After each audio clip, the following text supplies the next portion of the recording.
Groete in die sterke naam van ons Koning Jesus Christus, geliefdes. My naam is Israel Thijs en welkom by Broodbreek, die program van die Here waar ons dagelijks 'n hoofstuk in die Nuwe Testament lees met die doel om ons Christene te versterk en te vernuwe op 'n daaglikse basis.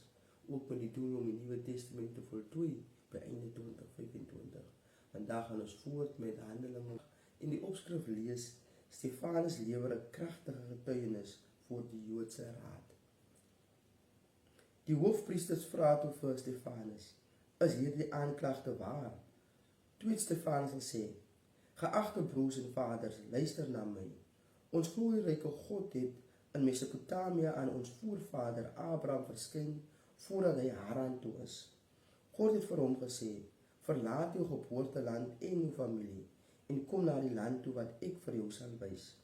Abraham het toe die land van die Galdeërs verlaat en in Haran gaan woon. Na sy pa se dood het God hom daarvandaan laat verhuis na hierdie land waar julle nou woon. God het hom geen eiendom as erfdeel hier gegee nie, selfs nie 'n vierkante meter nie. God het egter beloof dat die hele land syne en sy nageslag sal wees, al het hy toe nog geen kind gehad nie. God het egter ook gesê dat sy nageslag as uitlander sal woon in 'n vreemde land, waar hulle 400 jaar sal as slawe mishandel sal word. Maar ek sal die nasie straf wat hulle as slawe laat werk, het God gesê, en uiteindelik sal hulle wegtrek en my op hierdie plek aanbid. God het in hierdie tyd vir Abraham die verbond gegee waarvan die besnydenis die teken is. So het dit gekom dat Abraham sy seun Isak besny het toe hy 8 dae oud was. Isak het dieselfde gedoen met Jakob en Jakob met die 12 stamvaders. Hierdie seuns van Jakob was jaloers op hulle broer Josef en hulle het hom verkoop om 'n slaaf in Egipte te wees. Maar God was by hom en het hom uit al sy sware kry gered. God het gemaak dat Farao die koning van Egipte van hom hou.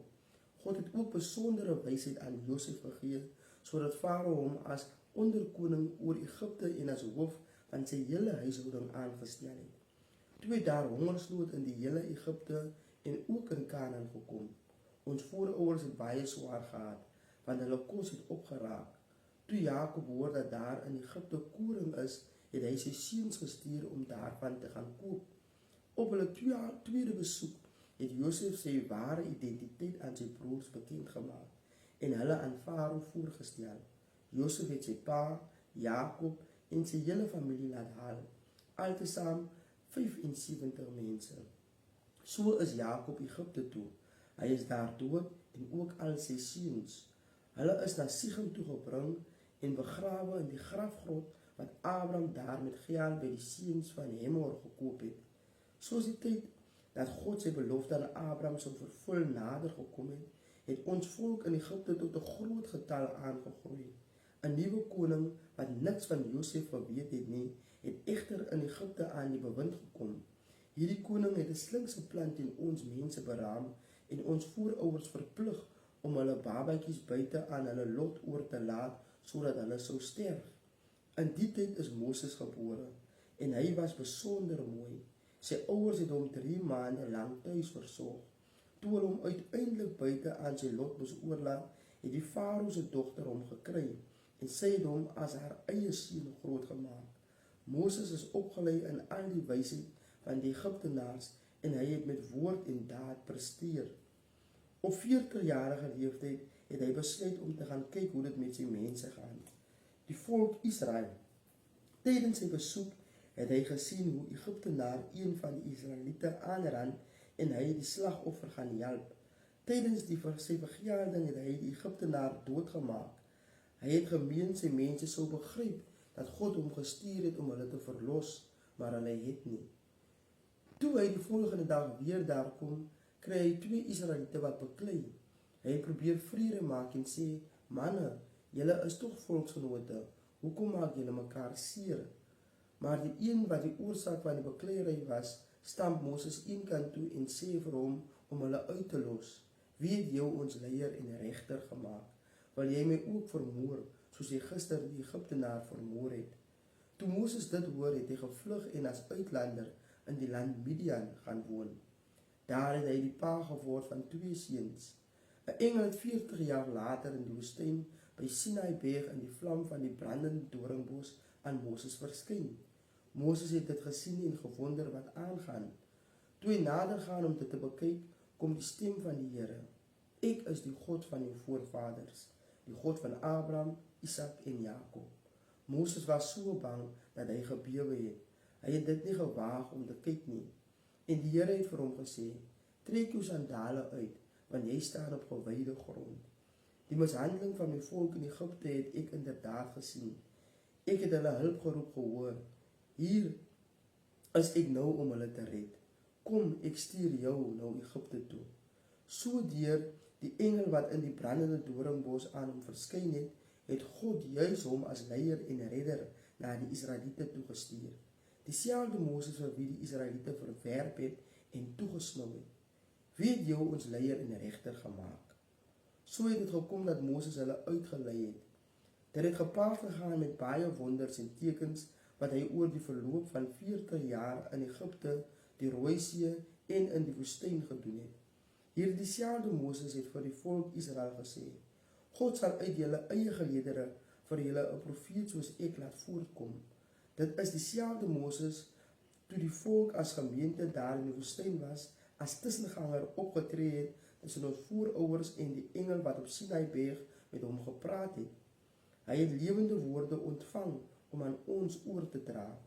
Ons voorouers het hom egter geïgnoreer en hulle wou teruggaan Egipte toe. Toe het hulle vir Aaron gesê, maak vir ons gode wat ons kan lei, want hierdie Moses wat ons uit Egipte uitgelei het, ons weet nie wat met hom gebeur het nie. Hulle het 'n kalf afgodsbeeld gemaak en aan die afgod offers gebring. Hulle was baie ingenome met wat hulle gedoen het, maar God het sy rug op hulle gedraai en hulle laat begaan. Hulle het die son, die maan en die sterre as hulle gode gedien. So staan dit in die boek van die profete geskryf. Was dit vir my dat julle die offers gebring het gedurende die 40 jaar in die woestyn Israel?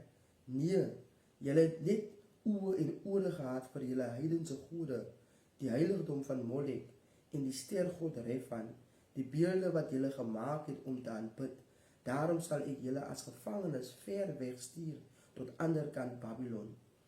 Ons voorgeslag het die tabernakel by hulle in die woestyn gehad. Die tabernakel is gemaak presies volgens die plan wat God aan Moses gewys het.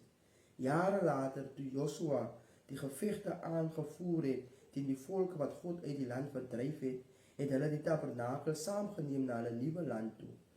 Daar is dit gebruik tot in die tyd van koning Dawid. Dawid het God se onverdiende goedheid ervaar en het gevra vir die voorreg om 'n tempel vir die huis van Jakob te bou. Dit was egter Salomo wat die tempel vir God gebou het. Die Allerhoogste woon egter nie in mensgemaakte plekke nie, soos die profeet dit stel.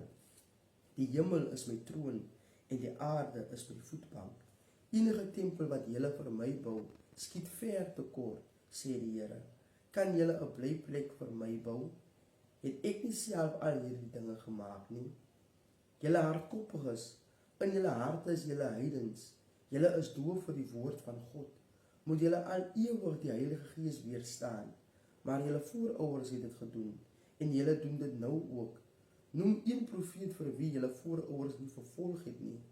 Hulle het selfs die dood gemaak wat die koms van die regverdige voorspel het, die Messias wat julle uitgelewer en vermoor het. Julle het bereken die wet van God nie uitgeleef nie, alhoewel julle dit deur bemiddeling van engele ontvang het.